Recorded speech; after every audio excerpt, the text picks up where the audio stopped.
Hey folks, to add the payment method to your LinkedIn Campaign Manager, what you'll have to do is you'll have to go to the respective campaign manager. If you are going from Business Manager account, click here.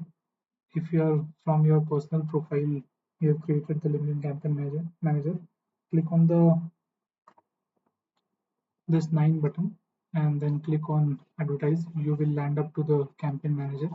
Go to the respective campaign manager and find this account settings option. Under that you will find billing as an option. Click on that. Here you will be able to see an option called add payment detail. Click on it. Click on the details what is asked here and click on save and continue. It will give some suggestions. Review those suggestions and then accordingly click on save and continue. Now you add your card details here. There will be some amount debited depending on the country which you are, and then it will be reversed back.